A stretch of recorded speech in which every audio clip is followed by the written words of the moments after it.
FNIFMUM by Taku Mayumura.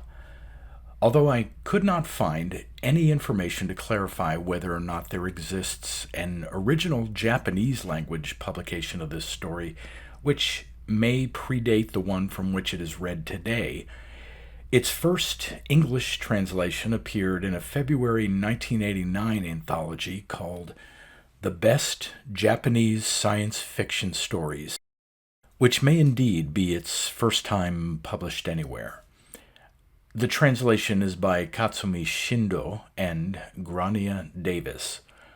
There have been two later editions of that collection in 1990 and 1997. Read by Daryl T. Smith II for my channel, Quasar Spectra. Awakening from sleep, FNIFMUM stayed in a haze for a while. All he could see were rocks and the sea because his sensory organ wasn't activated yet. The mounds of black rocks weren't rocking in the gale, and the waves in the sea weren't waving at all.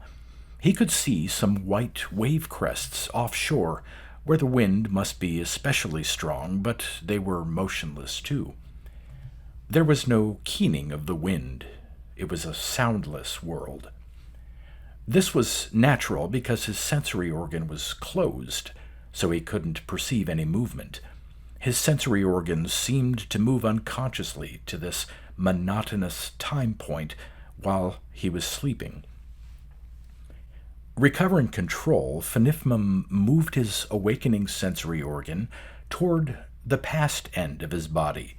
He decided to watch the furious battle between the races of Poltera and Kakyo in the distant past, which was located on his tail. His sensory organ was gaining speed, and he saw the 2 suns and 3 moons in the sky become belts of different colors. Before they merged and surrounded him in a sparkling gray chaos, FNIFMUM cut his eyesight. He'd seen this before, and he didn't like to repeat the same scenery. His other senses told him that he was still going backward into the past. Shall I stop here? I think I could see the most exciting scene from this time point, excluding the smaller battles that came before, and he was right. Numberless lights glittered and darted through the night sky. Now the 2 huge space battalions were approaching each other. FNIFMUM allowed his sensory organ to float on the time stream and watched. The vast armies of light passed alongside each other and shooting their terrible beams. Thousands of sparkling colors exploded. After watching this climax, FNIFMUM sent his sensory organ to the start of the battle and altered his sensitivity to electromagnetic waves. Then the image of the battle changed. Each light was covered with an oval of pale color and radiating lines of varied hues. As the battle proceeded, the opposing lights exploded gorgeously, one after another. After watching the spectacle in various styles, he closed his sensory organ. He knew what would happen next. The Poltera would win the battle and would advance towards FNIFMUM. They would construct their base, which would last for several ages. Eventually, another army of Kakyo would come to wage war against the base. A violent battle would break out, and both armies would be destroyed by powerful bombs. Then, no more Poltera would appear. FNIFMUM had observed this process twice, and discovered that Poltera and Kakyo were the names of the 2 races that fought in the night sky. But he wouldn't watch the entire process again this time. He wasn't interested since he had seen it twice before. Besides, his body ached at the time point of the explosion of the final bomb. If the bomb had been just a little more powerful, his body might have been cut at this time point. It was such an awful explosion. Gazing at the halted battle scene, he wondered where he should go. He hadn't visited every time point along his body. There must be so many pleasant time points waiting to be found. Finding them was what gave him vitality. Then he called Honekomina. His body had some physical contacts with others of his phylum at various time points.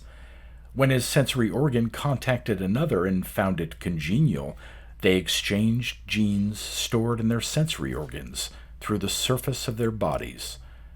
The received genes would be dropped at another time point and disappear. Actually, they wouldn't disappear, but would grow into a branching timeline as his child. But there was no contact. FNIFMUM lay in his own timeline and knew nothing outside it. He sometimes wondered why the gene exchanges couldn't be known in advance, but the progress of time inside his body wasn't flexible like external time, which proceeds naturally. He could understand this fact, but couldn't comprehend much beyond it. His contact with Honekomina was at the oldest time point of all the contacts with his phylum. He had often exchanged genes with Honekomina. Her body seemed to be moving farther away spatially as they both grew in time away from the point of contact, so they usually exchanged news that they couldn't find in their own timelines. This was uncommon for their phylum, but he and Honekomina were especially congenial. He decided to visit Honekomina.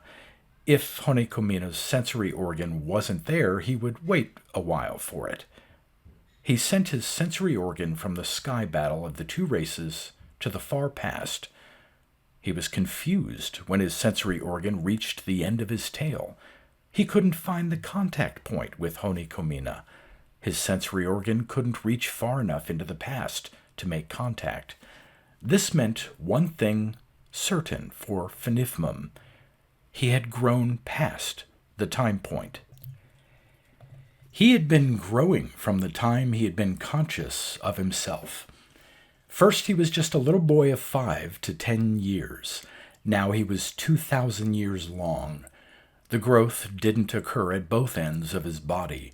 He was influenced by the effects of time, though FNIFMUM was a creature who lay outside time. His body grew toward the future, while the past end of his body shrank closer and closer to the future end. The difference between this expanding and contracting of his body was his total growth. If his vital energy diminished, his growth toward the future would slow. Then the length of his body would decrease as the past end shrank toward the future end. Eventually, both body and mind would shrink away. FNIFMUM knew this from instinct and from the tales of his phylum. Because of the contracting of his past end, he could no longer send his sensory organ to the contact point with Honekomina. His body had passed beyond Honekomina, who had a younger body of only around 500 years. No doubt that he had left the contact time point behind. FNIFMUM had anticipated that this day would come, but when it actually happened, he felt a great emptiness. He had lost many contacts with his phylum before, but Honekomina was his most valuable companion. FNIFMUM knew this situation from his experiences when some of his phylum has passed beyond him. The timeline which had the contact with Honekomina still remained, but it was now an inorganic point which his sensory organ could no longer reach. The image of his dying body linked to his live body made FNIFMUM feel very depressed, as though he could no longer control his sensory organ. Yet there was nothing to do. Whatever he thought or understood, it was clear that he could no longer talk with Honekomina. It was as if Honekomina no longer existed for him, or so he thought. Reluctantly, FNIFMUM stopped thinking. He felt rather dull. If he didn't move his sensory organ and stayed there, he would fall asleep. He didn't care. It was all the same to him. It didn't make any difference at all. Then FNIFMUM realized something. After the last sleep, he had lost contact with Honekomina. His tail had passed her by. That meant he had slept a long time. While he slept, the past end of his body moved up the timeline. That meant the future end should have grown toward the future. He could find out whether he was still growing or shrinking after his life's zenith if he explored the future end of his body. The instinct of all living things captured him, and he moved his sensory organ hesitantly toward the future with some hope and a lot of anxiety. He slowly approached the future end that he had known before. If his body came to a stop there, then all he could do was wait for his end to come. Tensely, he continued to move his sensory organ. It passed beyond the time point that he remembered as the farthest future end. Feeling relieved, FNIFMUM moved carefully to the further future. It went beyond what he'd expected. He found that he had grown far more than he had lost on his past end. He had been growing steadily, not losing power as he had feared. Sending his sensory organ outward, he saw something unfamiliar moving outside. He slowed down and floated on the natural time stream. Something bright was approaching in the sky, where two suns were shining. It moved rapidly and came down near FNIFMUM. It was a small spaceship. The outside of its hull was seriously damaged. There were several large holes on its surface. The paint was peeling off, and some melted things clung here and there. A square panel on the surface slid aside, and two creatures emerged. This was the first time he'd seen such figures. They had transparent balls on top of each body. Inside was something rather round with odd projections and holes. The transparent ball was supported by a column. A pair of limbs extended from the upper portion, and a larger pair of limbs supported the lower part of the column. The upper limbs seemed to be used for manufacturing, and the lower limbs for moving. The two creatures put the bottoms of their columns directly on the ground for a while, alongside their spaceship. Then they drew near each other. Gradually, FNIFMUM became aware of their communication, though it was weak and flickering, and he could barely understand such faltering mentalities. One of them suddenly radiated a strong thought process. Just as I thought. It's impossible to breathe on this planet. It's all over now. Hopeless. Courage, sweet organ. One of them held out a limb to pat the other's column. We'll find a way. We must. But our ship is damaged, and our air supply in the tanks is only good for around 30 minutes. Dear one, use your imagination. For what? We have no hope now. It's too late to call the space troop rescue team. Besides, it's better to suffocate here than be destroyed by the space troop. Their mentalities were vague for a while. Then FNIFMUM became aware of 10 bright spots streaking through the sky. There they come. Suddenly one of them stood up upon the lower limbs. Scouts from the space troop. They must have followed our ship. But the other one did not reply. He was manipulating a mechanical item on his upper limb. What are you doing? Her mentality communicated powerfully. Sweet organ, what's the matter with you? The scouts are coming. The bright spots grew larger and larger. The time mechanism. Holding the small object up, he rose quickly. Use the emergency escape time mechanism. It's no use. Any time point we go, they can follow and find us easily. Where could we go with the time mechanism? We have so little air supply. There's just a slight possibility. Moving toward the damaged ship, he explained, the air contains so much carbonic acid gas, and there's a sea over there. So, she answered with a more cheerful mentality. Right. Perhaps plants will appear here, or they already exist, and propagate themselves. Then they might create enough oxygen for us to breathe. He went to the spaceship and brought back a complex device. They collaborated to set it along FNIFMUM's time-space. "Better to destroy the ship so they'll think we're dead." As she spoke, he took some kind of weapon from his belt and shot a pulsing light beam at the ship, which instantly flared and collapsed into a pile of debris. "Let's go as far into the future as we can." Her mentality communicated to his. He nodded, astride the device with her. Then he picked up a little mechanism which he had dropped. "Almost forgot to take this. Without it, we can't know if the air is breathable."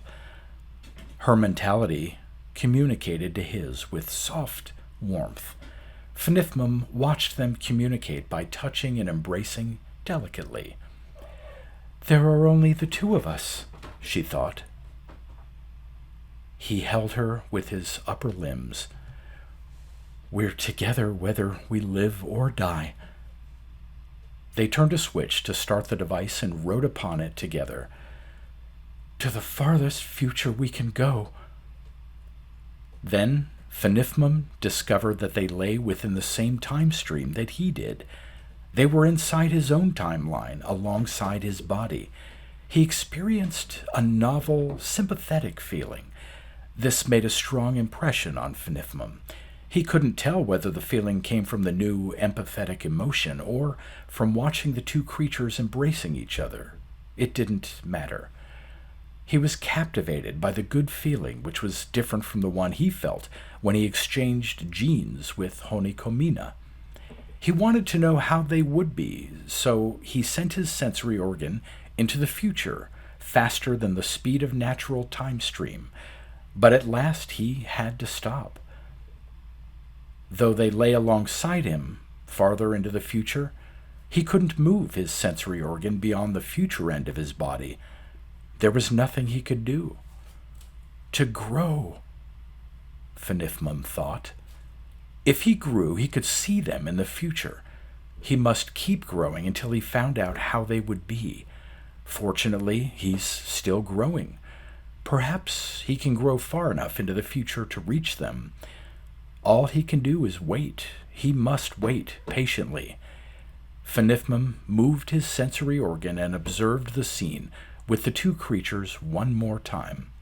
Then he fell asleep.